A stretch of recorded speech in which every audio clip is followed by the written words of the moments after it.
Hey guys, so today we're gonna bring you episode 9 of the sleeping trailer.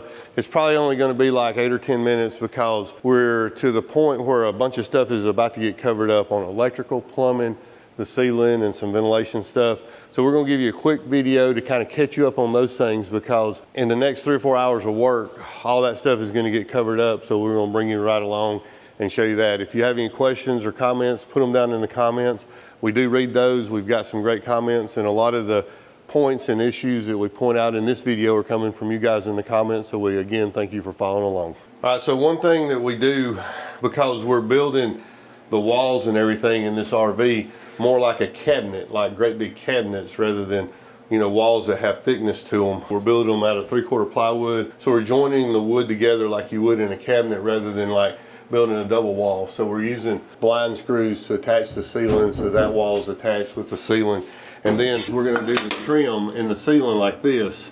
So we'll drill a hole, you know, we'll space these out, and this will be the trim that we get for the ceiling as it goes around. In the last video, we talked about the fan, and you'll notice that we've attached it to the ceiling. One thing we did do is we put urethane caulk between here and the ceiling to help take the noise out or get rid of any vibration. And you notice that the ceiling height is only about a 4-inch reveal. This fan is about a 5-inch reveal, so we'll just frame this out.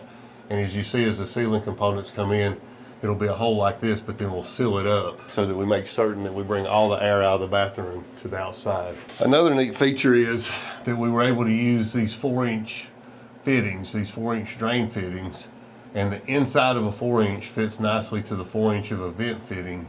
And so by using 2 Street 45s, we were able to get the air outside of the trailer. And you know, it's a lot of volume, so we don't have to worry about restricting the fan because we want to take advantage of all 100 cubic feet of that fan to change air in the trailer.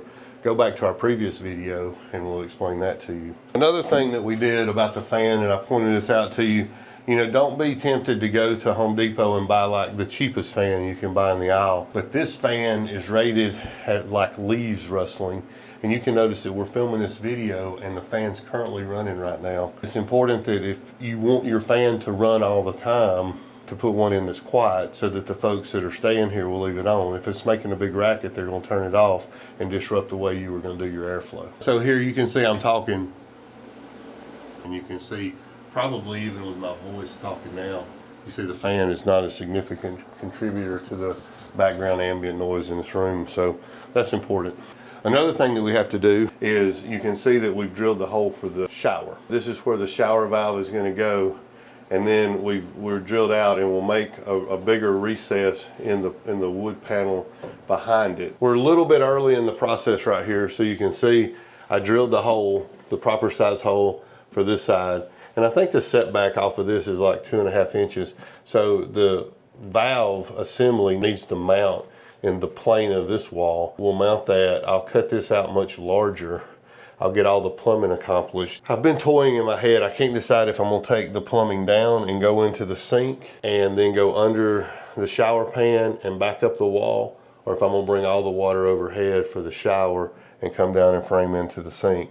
But either way, I'll take either a box or a 45, just a little bit out of this room to conceal this plumbing and then some wiring that I need in this wall. Speaking of wiring, you'll see the back of a box right here. And this is kind of a function of us building the cabinet. You know, this wall is the same wall that's in there. And then right here, we'll build a completed wall here. It'll conceal this, and then we'll have like a standard house wall that'll give us a place to conceal wiring, put an outlet in for this front bunk. And then we'll be able to do the wiring for the rest of the bunk room under the bed area, and we'll have an outlet on both ends. And that will accommodate a place to run the cabling for the TV wire. We'll have, of course, Wi-Fi. And then in here, this is another example. You can see the ceiling's going in. You can see how it's just sitting down, but see the ceiling go down. We'll use that same piece of aluminum trim over there, the same piece of trim over here. We can square that up. That'll make it real nice. Then we'll trim out these shelves. And you can see this is coming together pretty quickly. Throw down a little hardwood or cork on the floor, whichever is easiest to make it comfortable for these guys. And you can see this bedroom's about to come together. In the last video, you know, we talked about the lighting. Those lights are pretty neat. They have several different color temperatures. So I think I'm gonna set all the lights to about this. It seems pretty pleasing. But then all these devices are wired together overhead, and they'll drop down into an outlet box like this.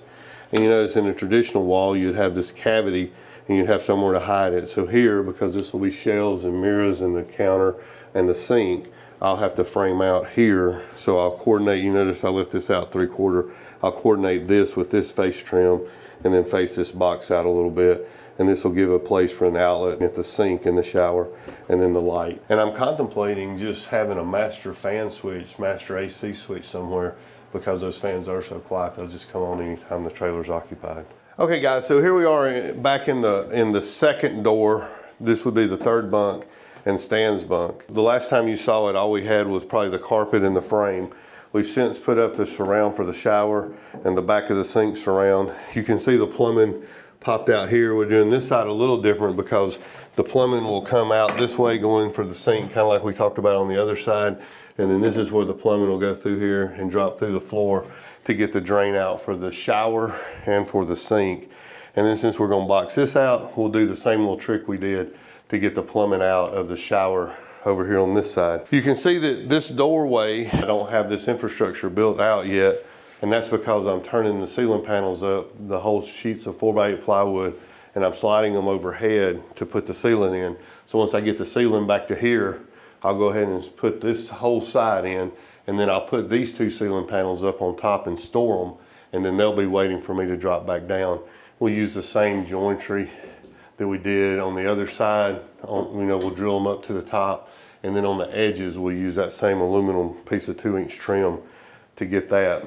In the last video, I don't think that we had this back wall finished up, and you can see we took some great time to foam it up. I was listening to you guys in the comments that suggested different types of foam and stuff, but I'd already had this stuff, but your suggestions are great. I appreciate those, keep them coming. And you can see that we took great care to foam this up.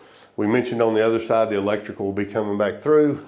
We'll make a penetration through the wall in one place where we can do it. And then on the other side or this side of the wall, I haven't decided yet, we'll put the small breaker panel, maybe a 20-30 circuit that will just run the bunkhouse. And then if it's gonna be utilized for stand for a kitchen, then we'll have enough room for the 3-phase panel that will run if the trailer's connected, not utilizing the 12.5 kW generator that will be dedicated to this. And yes, guys, I have heard you.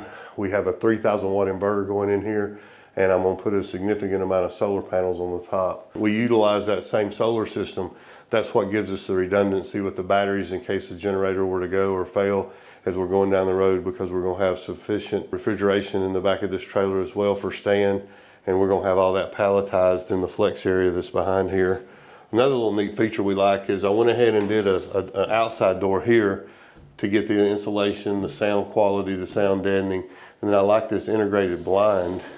It's actually in between the 2 panes of glass, so it doesn't ever get dusty. The stand can get the privacy he wants, and that's something that we could integrate in. All this is about to get covered up, so I just want to give you a little quick update on this. The ceiling's gonna go in real fast, the rest of these walls and doors, and the next time you see the video, it may be a little bit about completing the wiring, getting ready for the solar, some of the plumbing, and getting this trailer back up to the shop so the guys can put the water tanks and the under bay storage in it. So thanks for following along. Episode 9 of the sleeping trailer. Like I said, if you guys have any questions, please put them down in the comments. We really do read them. We appreciate them. Several of your guys' suggestions are already integrated into this trailer. If you saw something that you'd like us to go a little bit more in depth, leave us a comment, leave us a like, forward it to somebody, hit the notification. You guys know what to do, and remember, it's free and it costs you nothing and it helps us a lot. In case one of you guys want to make a comment about how we need to clean up and police our work area, you are correct.